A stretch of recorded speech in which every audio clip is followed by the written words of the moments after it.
माननीय मनीष तिवारी जी। धन्यवाद अध्यक्ष जी।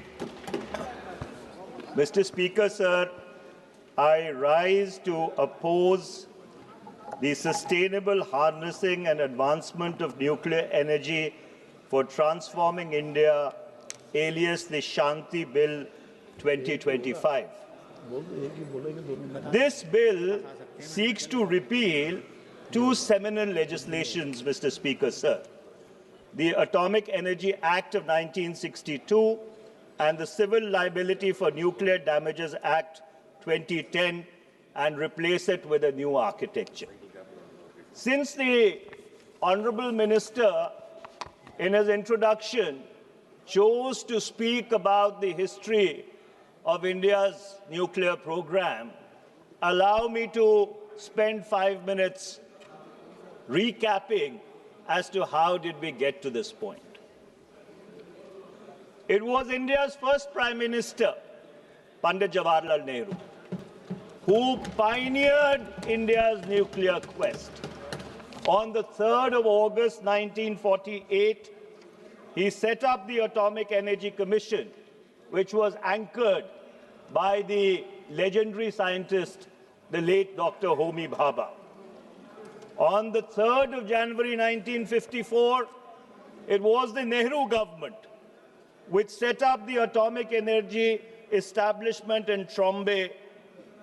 And on the 12th of January 1967, after the very tragic demise of late Dr. Homi Bhabha in a plane crash, AI-101 went into Mont Blanc, the mountain, on the 24th of January 1966, the Atomic Energy Establishment in Trombay was dedicated in his name and renamed as the Bhabha Atomic Research Center. India's nuclear program till about the late 60s or even the early 70s was a peaceful quest. But it was on the 18th of May 1974 that Prime Minister, late Mrs. Indira Gandhi, carried out the first peaceful nuclear explosion. The test was called the Smiling Buddha, and the Buddha did indeed smile. And it would be important here to recap that Bangladesh 1971, the peaceful nuclear explosion of 1974, and then the incorporation of Sikkim into India in 4 years, Mrs. Gandhi had changed the geopolitical map of South Asia and put India on the nuclear stage globally. However, when a nation takes bold steps, it comes with a consequence. And India's peaceful nuclear explosion came with the consequence that the P5 nations, those who had established the Nuclear Non-Proliferation Treaty in 1967, came together and formed the Nuclear Suppliers Group, but also called the London Club. And interestingly, these were about 14 countries which went across the Cold War divide, the East Bloc and the West Bloc. And the only objective of the Nuclear Suppliers Group or the London Club was to deny India access to nuclear technology. On the 11th and the 13th of May 1998, Prime Minister Mr. Atal Bihari Vajpayee, late Mr. Atal Bihari Vajpayee, carried out India's second series of nuclear tests, but the sanctions against India only tightened after that, despite the Jaswant Singh Strobe-Talbot dialogue, which went across a couple of continents at that point in time. Finally, it fell to a UPA government under the leadership of Prime Minister Dr. Manmohan Singh to break that nuclear apartheid. And it was in the July of 2005 that the Indo-US nuclear deal was initiated. On the 18th of August 2008, the India-IAE Safeguards Agreement was signed. On the 6th of September 2008, India got a waiver from the Nuclear Suppliers Group, and we've not got that waiver after that till now. It has been over 17 years, and we've not got membership of the Nuclear Suppliers Group. And finally, on the 10th of October 2008, the Indo-US Civil Nuclear Deal, also called the 123 Agreement, was signed. And ironically, while Prime Minister Dr. Manmohan Singh's government was trying to break nuclear apartheid, जो परमाणु रंग भेद नीति थी, उसको जब तोड़ने का प्रयास किया जा रहा था, हमारे परम मित्र जो उस तरफ बैठे हैं, उन्होंने क्या किया?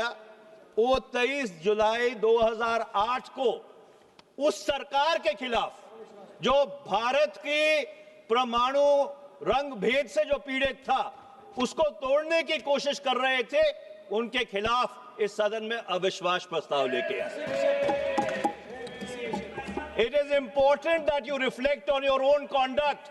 When the UPA government was trying to break India's nuclear isolation and nuclear apartheid, you brought a vote of no confidence against that government.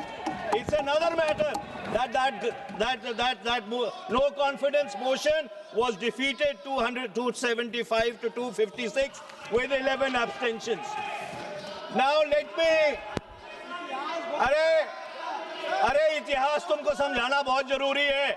History is very important because you people try to derail India's nuclear program. You tried to derail India's nuclear program. You were an impediment in breaking India's nuclear apartheid. That's a history that you should not forget. That's a history you should not forget. You covered yourself with ignominy. आपने भारत का जो परमाणु trajectory थी उसको Daryl करने की कोशिश की राजनीतिक कारणों से. अध्यक्ष ji, please address the chair. इनको बिठाइए. Let the house be in order. Let the house be in order. Let the house be in order. Sir, सच्चाई कड़वी होती है अध्यक्ष जी. I will be giving opportunity to you to अध्यक्ष speak. जी, Let him complete. सच्चाई कड़वी होती है. Now let me. Please address the chair. आप बैठिएगा, please. Now, Mr. Chairperson, sir. अरे तो शुरुआत है अभी, अनुराग जी जरा बैठ जाइए. Now let me, Mr. Chairperson, sir, come to the merits of this bill. Now, government has brought the present bill to open up the civilian nuclear sector to private participation. Clause 3-1-C of the bill. There's speculation that government wants to bring in 49% to 100% foreign direct investment into the sector. What strikes me as very strange, Mr. Chairperson, sir, that a conglomerate which has built an empire on leased public assets announces its intent to enter the nuclear energy sector in late November 2025, and in December 2025 we have this bill. Is it a coincidence that the Adani group of companies announces its intent to participate in the civilian nuclear sector, and within a month we have this bill in the House? Is it a coincidence? I'm merely raising a question. I'm not imputing any motives. I am not insinuating anything. I am merely... 1 second, please. Honorable Minister, sir. Mr. Chair, I'm not yielding. I am not yielding. The minister can reply when he has to. No, I am not yielding. No, I am not yielding. No, I am not yielding. The Honourable Speaker asked me to be brief and not to touch upon the salient features of the bill. Otherwise, I was going ahead with that. Now, nowhere in the bill has there been any intention, obviously or inadvertently, reflecting that this is meant to benefit a certain house. Now, this is an allegation which puts the entire house into, which puts the which puts the entire House into disrepute. We are practicing the highest norms of democracy, and nowhere in the bill.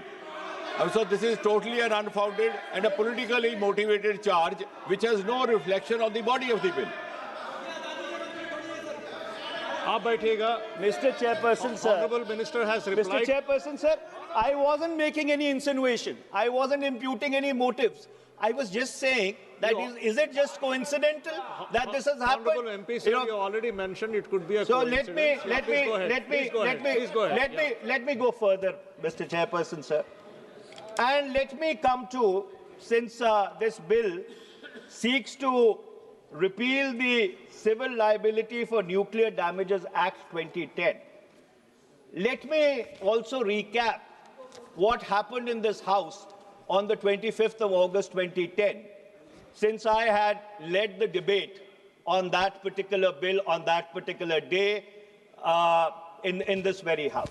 So on the 25th of August 2010, the then MOS Prime Minister's office, Mr. Jitendra Singh's predecessor, Mr. Prithviraj Chavan, came before this House and he said, and I quote, and I'm quoting from the proceedings of the Lok Sabha, "Sir, I have come before this House and say with all humility that there is an unprecedented political consensus across the political stream, including the civil society or whatever people we could bring on board. There was a slight contention about a few items. We explained the logic of why we brought in some of the amendments, particularly the amendment to Clause 17. Now, what is this Clause 17? Specifically, Clause 17B, let me read it out for the perusal of this House. So, the Civil Liability for Nuclear Damage Act 2010 said, and I'll read 17B, the operator of the nuclear installation, after paying compensation for nuclear damage in accordance with Section 6, shall have a right of recourse where B says the nuclear incident has resulted as a consequence of an act of supplier or his employee, which includes supply of equipment or material with patent or latent defects or substandard services. Now, this was a clause on which there was a consensus across the House, across all political parties, that this needs to be included. Now, let me contextualize it. Why was this important? Because the Department of Atomic Energy, which leads India's nuclear program, felt that if we are going to be going into a collaboration where foreign suppliers are going to come in, there needs to be a clause in the bills or a section in the Act whereby if there is a nuclear incident because of the design in the product which has been supplied, that nuclear supplier should be made liable. And this was supported by the then by the former External Affairs and Finance Minister of the BJP, who unfortunately had been expelled from the party in August 2009, came back on the 24th of June 2010, and this debate was happening in the August of 2008. And let me quote late Jaswant Singh Ji. So late Jaswant Singh Ji, while speaking on the bill, he says, it is really Clause 17B of the bill dealing with the operator's right to recourse or the right to recourse, which then became a bone in our throat. बोले वो हमारी गली में हड्डी फंस गई. You have worked overtime to remove that bone. So late Mr. Jaswant Singh, the left parties, every other section of this House was unanimous that suppliers' liability should form a part of the civil nuclear liability regime. And what do I find?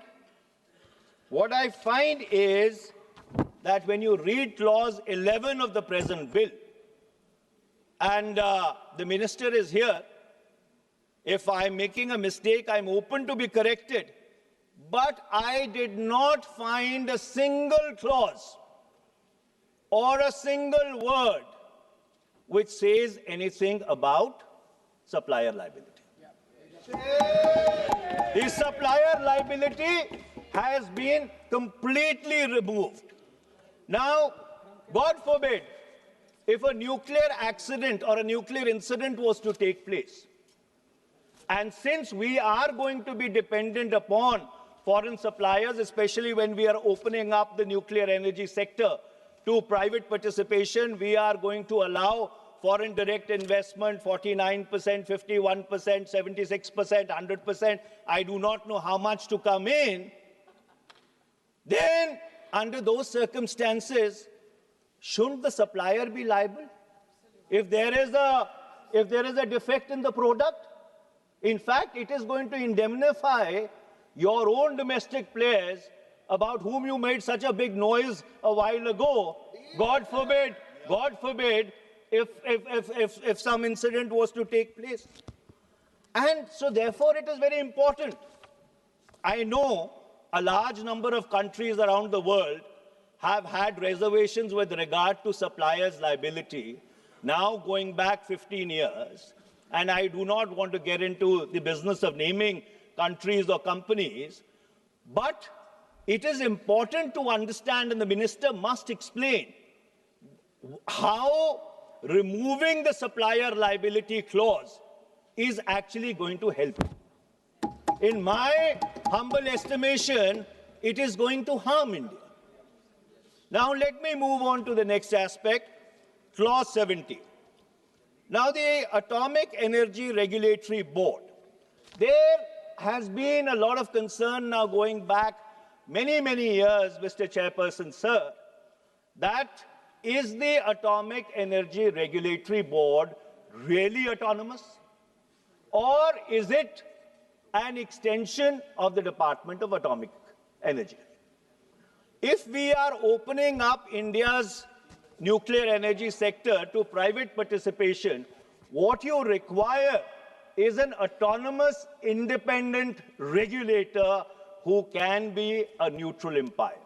Since there is no clarity in the bill about how independent or autonomous the regulator is, I would definitely want the minister to clarify with regard to this. Next, I come to clause 13, the liability clause. Now, Mr. Speaker, sir, there have been a couple of big nuclear accidents. The 3 Mile Island accident on 28th March 1979, Chernobyl 26th April 1986, Fukushima 11th March 2011, and there is continuing concern over the Zaporizhzhia nuclear reactor in Ukraine, which is now under Russian control. So therefore, you know, when you talk about nuclear energy or you talk about a nuclear incident, the consequences can be absolutely alarming. Now, clause 13 limits the liability to 300 million SDR, special drawing rights, which is approximately about 410 million US dollars. Even in the case of the Bhopal gas tragedy, the compensation awarded was $470 million. And this I'm talking about 15 years back. Why is the government imposing these liability caps? In fact, the liability should be at least 10,000 crores, irrespective of whether a reactor is 3,600 megawatt or a reactor is 100 megawatt, because God forbid if a nuclear incident takes place, the damage either ways can be catastrophic. So I have not understood this concept of a graded liability, and I would be very happy to be enlightened by the minister on this. Now I come to clause 15.3 of the bill.